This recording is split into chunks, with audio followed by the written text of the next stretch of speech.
Manx Radio's Update with Dave Moore.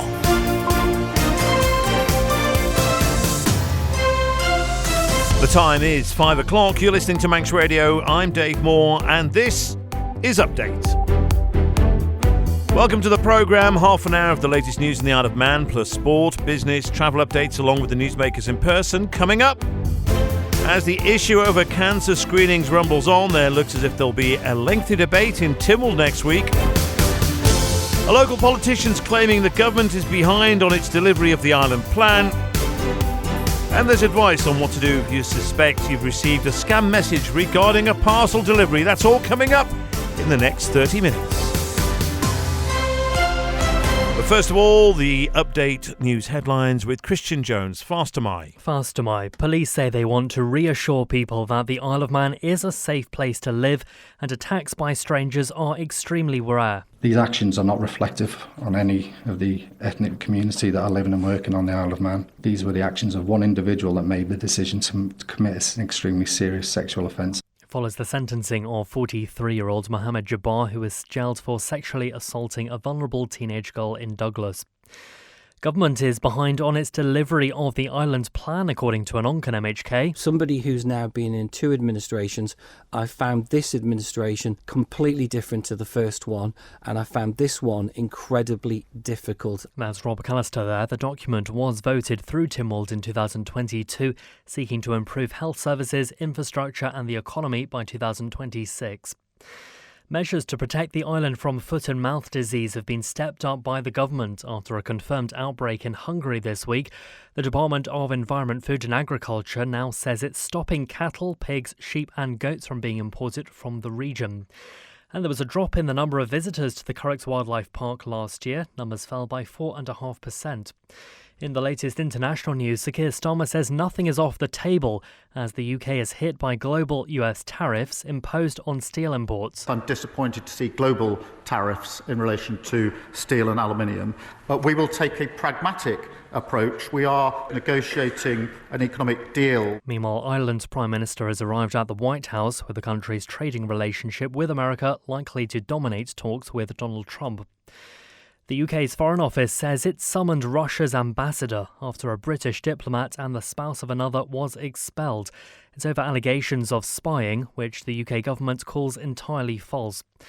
And Manchester United boss Ruben Amorim has challenged his players to prove co-owner Sir Jim Ratcliffe wrong. The British billionaire said earlier this week that some of the club's stars are overpaid and not good enough. Those are the update news headlines next at 6. Thank you, Christian. On to the weather, remaining largely dry with clear spells this evening and overnight. Only the small risk of a very isolated shower. Mainly moderate to fresh north or northeast winds. A minimum temperature of 1 to 3 degrees Celsius for most places overnight. Dry with sunny spells for much of tomorrow. Then turning cloudy in the evening. Light to moderate northerly winds. A top temperature of 9 Celsius. Cloudy with the risk of occasional rain Friday morning, then clearing to become dry for the afternoon with sunny spells developing, light to moderate northwest wind, a highest temperature of 10 Celsius. Manx Glass and Glazing can supply and install single, double and triple glazing. Call 674 573 or visit the showroom on the Snugborough Trading Estate. Cannell's Agricultural Supplies have been serving the good folk of the North for over 30 years. Supplying homegrown wheats, whole and rolled oats, working clothing, fencing, animal feeds, parts, tools and emergency supplies. Call Julia on 880206 or find Cannell's on Facebook. Patricia Wild Opticians is celebrating over 30 years of friendly, caring service in Farm Hill and Ramsey. Visit us for professional eye care with stress-free parking. Phone Patricia Wild Opticians on 813 977.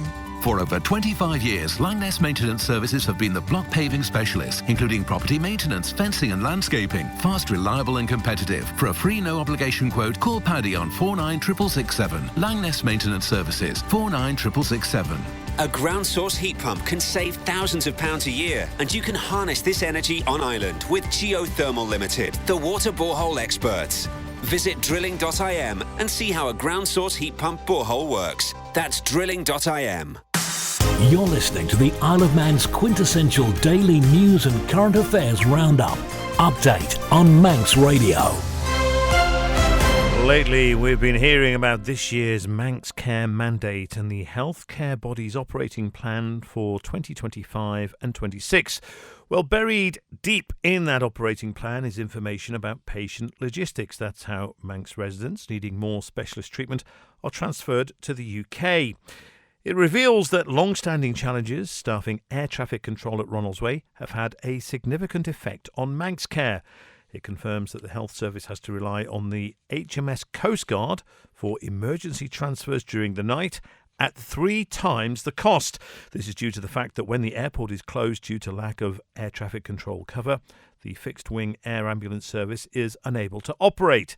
Siobhan Fletcher asked Manx Care's chair, Wendy Reid, if the inclusion of this information in the document indicated the body moving to a more transparent approach regarding financial pressures caused by factors outside of the healthcare realm. I think one of the things that's really pleased me about this process, it has been very rapid and very intense, but it's been the honesty between Department of Health and Treasury colleagues and Manx Care colleagues and all of us trying to get the best result for a significant sum of public money invested in health and social care, and that really genuine recognition that we're not in a silo. You can't box off health or social care, and nor should we. And that genuine sense of integration and who does what and what the impacts are. And the more we communicate about that, the more we're open about that. And what we've put in our operating plan are where we see risk. And risk is something that we have to manage, we have to meet, but we have to do it in partnership with all sorts of people. And I've been very grateful for the support we've had from government to understand all of these areas of where we've got joint responsibility. Meanwhile, a lengthy Keys question and answer session over the issue of cancer screening looks likely to be precursor to a longer debate next week in Tynwald. Health Minister Claire Christian gave members an assurance that, at this point in time at least, there will be no change to the 2-yearly interval breast screening.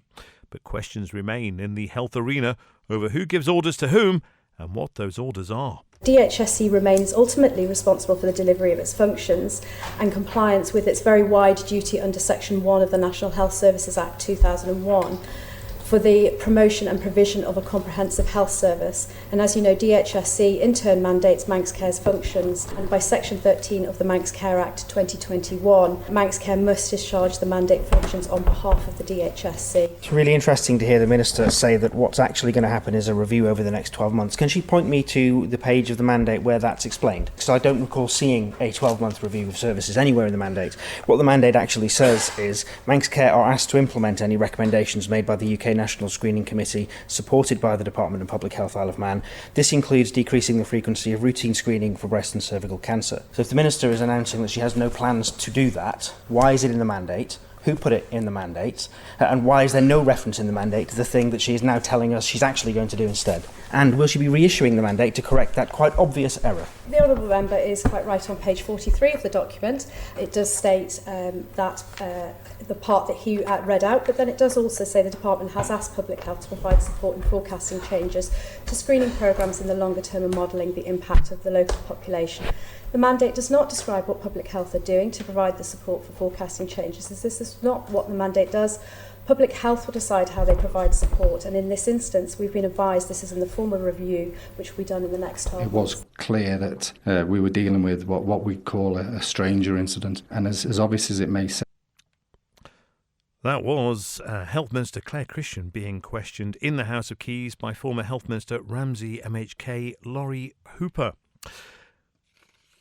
You're listening to Manx Radio. This is Update. Now, we want to bring you a follow-up to a story we covered on Manx Radio last month concerning a teenager who was attacked in Douglas. A warning, first of all, this may contain information you may find distressing, and police say they want to reassure people that the Isle of Man is a safe place to live and attacks by strangers are extremely rare. It follows the sentencing of 43-year-old Mohammed Jabbar, who was jailed in February for sexually assaulting a vulnerable teenage girl in Douglas. He'd followed the 13-year-old through the city centre in July last year in a case officers have described as out of the ordinary.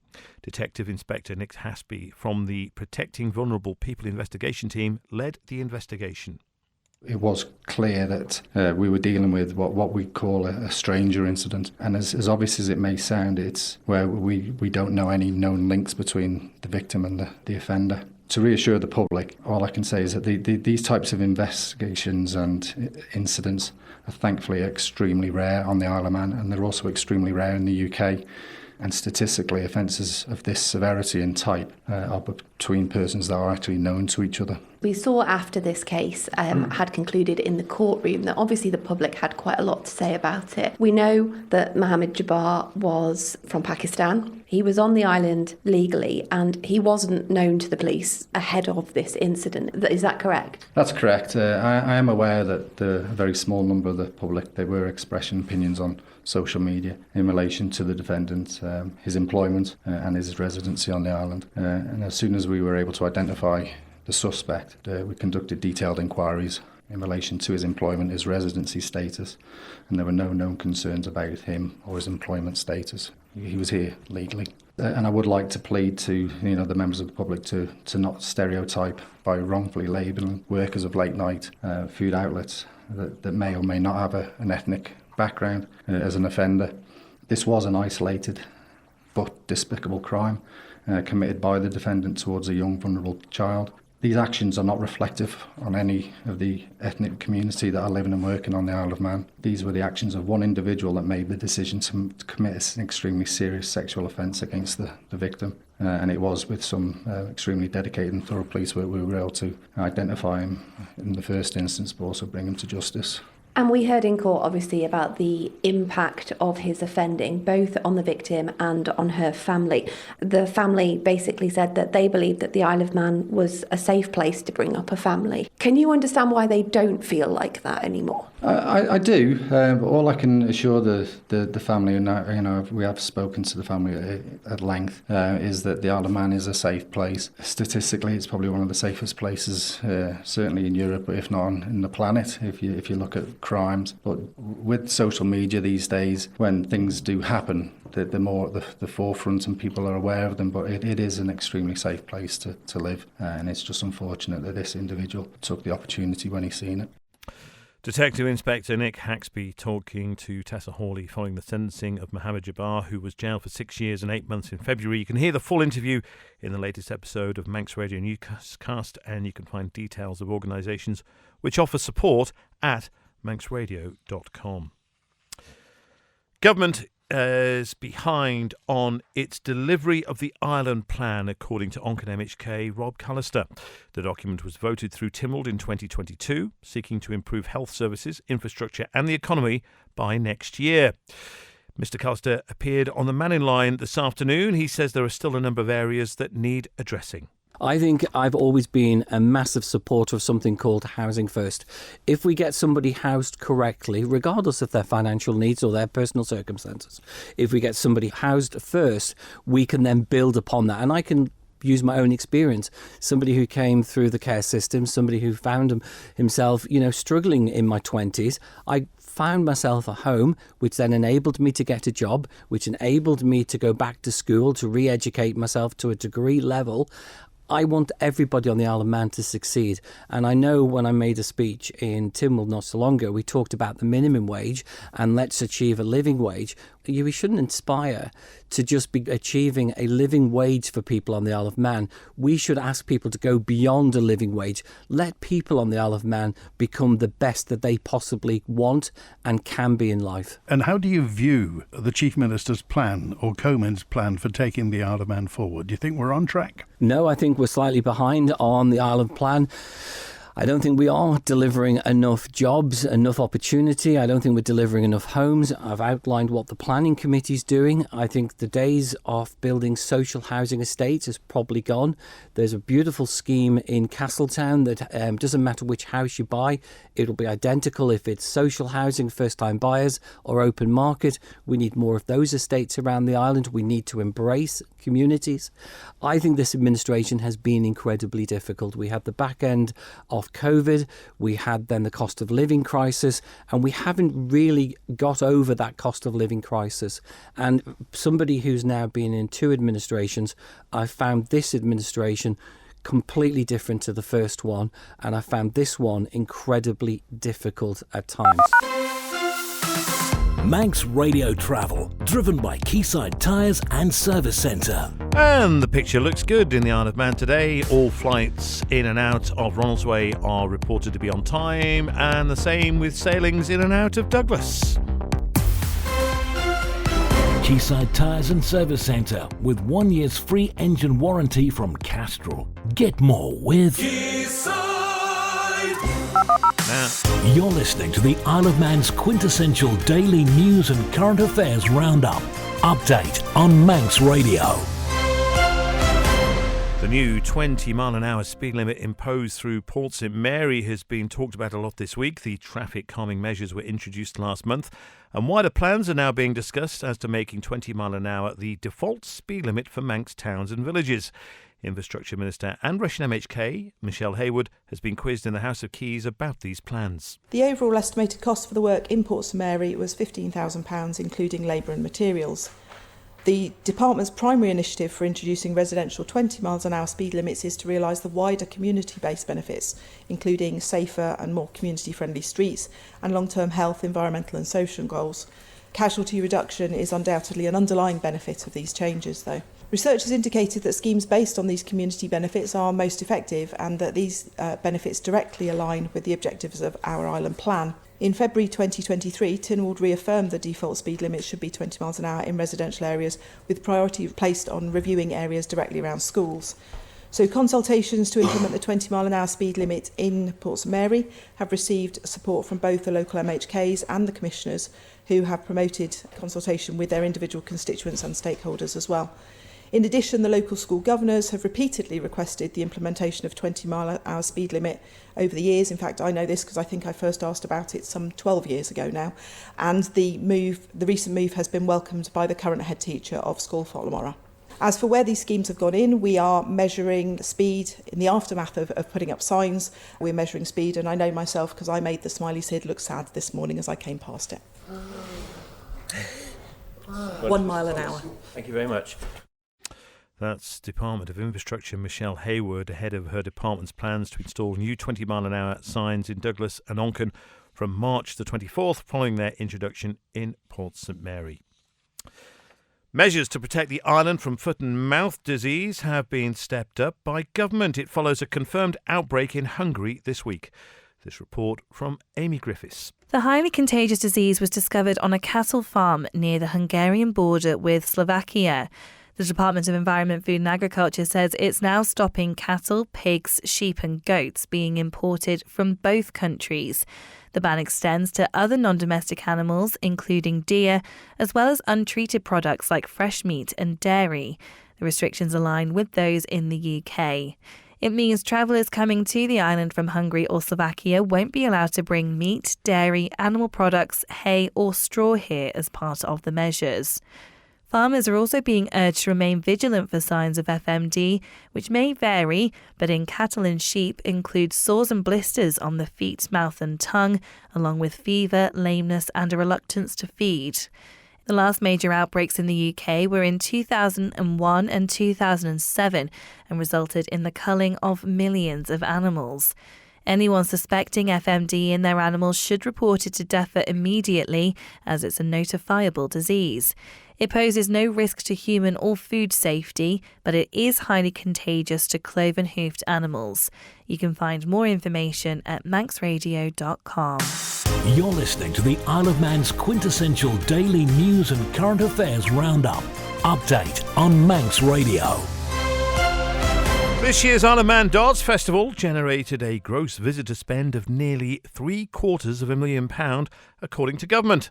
Rob Pritchard reports. Officials add that this year's event, held at the Villa Marina in Douglas from Thursday to Sunday last week, also saw an estimated 10% increase in visitor numbers, with 962 visitors and competitors in total. Meanwhile, along with that gross visitor spend, which included travel, accommodation and on-island expenditure, it's also reported the rise in numbers resulted in an estimated 4,800 bed nights in local accommodation. Political member with responsibility for tourism and motorsport, Sarah Maltby, believes events like the festival play a crucial role in the island's tourism sector, particularly in what she describes as out-of-season times of the year. Among the highlights during the tournament, claiming the coveted Isle of Man Open men's and women's titles, were Christian Perez from the Philippines and Eve Watson of Wales, respectively. Meanwhile, Chair of England Darts Tommy Thompson adds his organisation thinks it's fantastic to see the festival expand further and that they're particularly encouraged by the growth of the youth category in 2025. Outside the open classes, there were participants across the board in the Classic, Youth, Disabled Classic, Open Mixed Triples and Pairs tournaments. Local players Margaret Kelly and Chris Gelling received separate awards for being the island players to progress furthest across the competitions. Rob Pritchard reporting. You're listening to Manx Radio. This is Update. The Cyber Security Centre for the Isle of Man say they've received several reports of scam texts from what appear to be credible courier firms. The messages claim to be from companies such as Every or Royal Mail. They suggest they were unable to deliver to the customer as the delivery address is incomplete. Director of Cyber Security Centre for the Isle of Man, Michael Hayward, has this advice. We have a public reporting point where we encourage members of the public to report any suspicious emails or correspondence that they get over electronic means. We use that to then warn others of these type of messages and to just generally raise awareness of it. This latest scam, for want of a better word, supposedly from Every and the Royal Mail. Some of residents on the Isle of Man will have seen this before. Surprisingly, this time last year, we had a very similar experience. We're not sure why, but it just seems that at certain points of the year, scammers do tend to target the Isle of Man with these type of messages. Where do these messages appear? How do they get hold of people's numbers, etc.? The reason for that is probably connected to a possible data breach that may have occurred on a company's database, and people's email addresses or telephone numbers may have been compromised. And then criminals buy that data from the black market or what's known as the dark web, and use that then to target Manx residents and in other jurisdictions. So it will most likely have been caused by somebody's data having been breached in a company that they've registered their email address or telephone number with. So how easy or how difficult is it to spot these messages? Some of the good news is that residents are reporting it to us in the sense that they are recognising that it is a fake, even if they were expecting a parcel.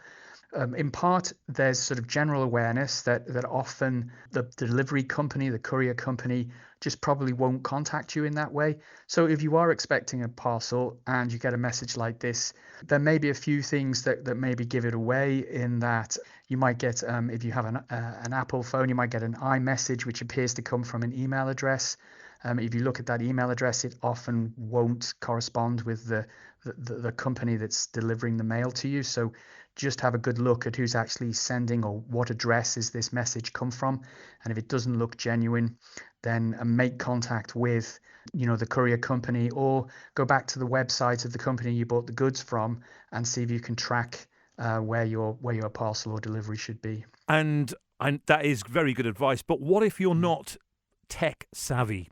Obviously, if you are expecting a parcel and you get a message like this, we would just basically make an appeal to people to just be a little bit cautious, particularly if you're being asked to click on a link and put any sort of personal details in it, because the company and the delivery company will already have your personal delivery details. Why otherwise would they be able to deliver it? So if you start getting asked to put in more information than you think is maybe necessary, just to confirm that you're able to take delivery of a parcel, I would suggest people just halt and just stop and check with another more reliable source as to whether this is a genuine message. If someone does receive one of these scam messages, what should they do? Obviously not click on the link, but what should they do apart from not clicking on the link? By all means, report it to us. Visit our website, csc.gov.im, where you will be able to make a report to us, which obviously helps us in terms of warning others. And also on our website, there is general advice and guidance. This type of scam is referred to often as smishing. So, we've got some advice with regards to how to spot that and what to do about it if you think you've received something like that. So final advice would be visit our website, csc.gov.im, and have a look at some of the advice and guidance that's on there. Time now for sport. Here's Rob Pritchard. Faster My Dave. Well, starting things off tonight, it's been announced who'll represent the Isle of Man in triathlon at the 2025 Island Games. Manx Tri Club has confirmed 10 competitors will take on the events in Orkney, with a 4-strong female squad and 6 contesting the open category. Carly Craig, Kate Gelder, Clara Isaac and Victoria Malashak will fly the Manx flag in the ladies' events. Meanwhile, the Isle of Man will be represented in the open category by Andrew Isaac, Charlie Swales, Dom Dunwell, James Wright, Nick Arden and Matt Looker. The 2025 Island Games in Orkney are scheduled to take place from the 12th to the 18th of July. An exact date for the individual and team triathlon events has yet to be announced, but it's already confirmed the races will be held at Stromness Harbour. Elsewhere, Isle of Man tennis star Billy Harris has been knocked out of the men's singles event at this week's Repubblica Dominicana Open. The former Albany and Castletown player lost in 3 sets to Hong Kong's Coleman Wong in the men's singles round of 32 at the ATP Tour Challenger Tour event, Harris took the first set 6-3, but Wong fought back to take the second set on a tiebreak and sealed victory by winning 6-4 in the third and final set. Well, today, however, Harris is back in action in the men's doubles alongside fellow Brit Joshua Paris. They'll be facing USA pairing James Tracy and Robert Cash at around 8:30pm UK time. In cycling, Ireland resident Ben Swift and Manx rider Max Walker have been back in action on the 4th stage of the Paris-Nice on the Men's World Tour this afternoon. The race was actually neutralised at one stage this afternoon due to very poor weather causing dangerous road surfaces. Thankfully, things did resume when conditions improved. Swift helped teammate Thiemann Arensman to a top 10 finish in 9th, and the highest placing for Walker's EF Education Easy Post team was Georg Steinhauser in 21st, 1 minute and 42 seconds behind stage winner Joao Almeida. Well, Swift and Walker weren't the only Island riders in international competition today. 18-year-old Isle of Man Commonwealth Youth Games medalist Ruby Oakes has been racing in the one-day Ertingen GP in Belgium. She was the team's highest finisher for Das Hutchinson in 40 seconds. Thank you very much, Rob Pritchard.